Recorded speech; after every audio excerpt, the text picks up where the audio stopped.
Hi everyone, welcome to a game from round 8 of the Tata Steel Chess Masters 2019. Magnus Carlsen is white, Richard Rapport is black.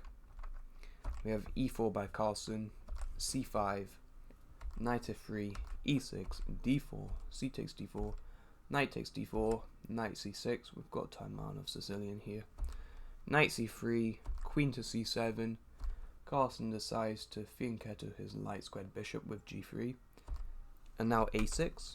This move secures the queen position on c7 by preventing either of white's knights coming to b5. Carlsen plays bishop to g2, knight f6, castles, d6, knight takes c6, b takes c6, and now knight to a4 by Carlsen. And Carlsen wants to play c4 here, which would gain space and also fix this pawn on d6. This pawn wouldn't be able to move forward anymore. Also, this knight on a4 controls the b6 square, which is actually quite good since this b6 square can no longer be defended by a pawn. It's actually a hole in black's position here, since these two pawns can no longer defend this square. Rook to b8, c4 by Carlsen, and now you can see this is a weak pawn now on d6. It's on an open file and it has no pawns defending it, and it cannot move forward anymore because of this bind on d5. The drawback of white's play is that the d4 square is weakened somewhat, and also this bishop on g2 is pretty bad. It's just hitting its own pawn. So c5 by Rapport, clamping down on this d4 square. Black has got some nice dark squared control in the center. b3 by Carlsen, that is going to be a nice diagonal for the bishop. Bishop to e7, bishop to b2, firing right up there. Castles by Rapport, and now queen to e1 by Carlsen. Quite an interesting move here. Clearing the d1 square for rook, and also maybe thinking about e5 in the future, which would open up this bishop on g2. And also maybe this idea of bishop to c3 and bishop to a5 could be played in the future. It doesn't look logical now, but it is something Carlsen ended up doing. So Rapport played knight to d7, rook to d1 by Carlsen, bishop to b7, queen to c3. We have a mate threat on g7. Rapport plays bishop to f6, queen to d2, and now bishop to e7.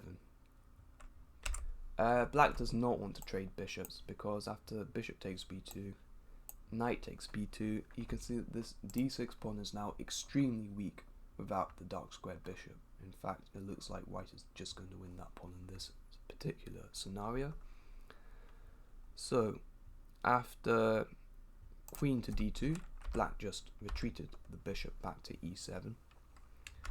Carlsen played back to c3, bishop to f6. Perhaps some spectators thought a draw would occur here by repetition.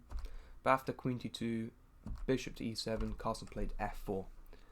Carlsen wants to win.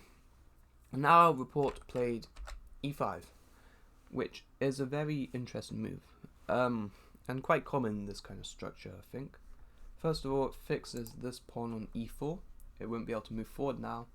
So this bishop on g2 is now pretty bad, and also bishop e4. The e4 pawn is a bit of a weakness, perhaps. Also, it clamps down on this d4 square. Now, if black could get a knight into this square, he would probably be doing quite well. And one typical plan is something like knight f8, e6, and d4. This was not played in the game, but it is something Rapport maybe would have liked to have done, but he just didn't have enough time, I don't think. Finally, and the quite obvious weakness of this e5 move is that the d5 square is weakened. So Carlsen just played bishop to c3, and after bishop to c6, bishop to a5. And this is a really nice idea. After queen b7, it turns out that though this bishop is on the flank, it's actually quite well placed here, controlling c7 and d8, two pretty important squares in black's position, and it just makes black's life a bit unpleasant here. Note that if black tried to trade this bishop with, say, bishop d8, then the d6 pawn would drop. So after queen b7, Carlsen played his knight back to c3. And here, Rapport played e takes f4. And the problem with this move is that now e5 is going to be a possibility for white. And with this square weak, if white could trade off light squared bishops here, the knight would jump into d5 and not really be challenged. But if black had not played e takes f4, then he's still got a pretty unpleasant position, I think. For example, rook to e8, maybe thinking about this knight f8, e6, d4 idea I was talking about before. Well, white could just put the knight in d5, and it's just a bit unpleasant. Attacking the bishop on e7, if black trades bishops, well, or tries to trade bishops, white will just retreat to c3. And now you can see a clear comparison in the minor pieces. Look at this knight on d5, look at the bishop on c3 and compare it to this bishop on d8. And after knight d5, if black takes the knight, white will take back. And after queen takes d5, rook takes d5, this d6 pawn is just a really bad weakness, and black's position is just miserable here. This knight will not be getting onto this d4 square anytime soon. For example, if knight f8, well, white will just win the e5 pawn. So after knight c3, e takes f4, Carlsen took back with the g pawn, keeping control over this e5 square. Quite a smart idea, I think. Rook on f to e8 by Rapport. And now Carlsen looked at his position and he looked for the worst placed piece, and this bishop is not a good piece. He also noticed this d5 square as a really nice square for the knight. But right now, if you play knight to d5, black will just play bishop takes d5. So what Carlsen does is e5. We get a trade of the bishops, eliminating the worst placed piece, and now d5 is going to be an unopposed square. Bishop takes g2, queen takes g2, d takes e5. If you try and trade queens, white will take back. Now you can't even take on e5 because the d7 knight would be taken. So after queen takes g2, d takes e5, knight to d5, and this is just a monstrous knight. Carlsen's got a great position here. Despite the pawn deficit, just compare the knights. Rapport played e4, and now bishop to c3 by Carlsen. And it's quite a picturesque position, this.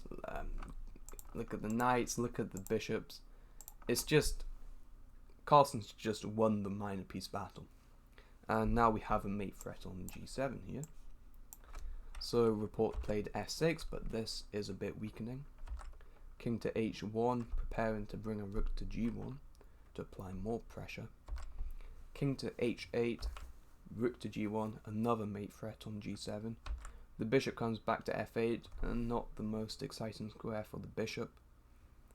And now, well, the only piece that Carlsen does not have in the attack here is this rook on d1. All the other pieces are working against black's king here.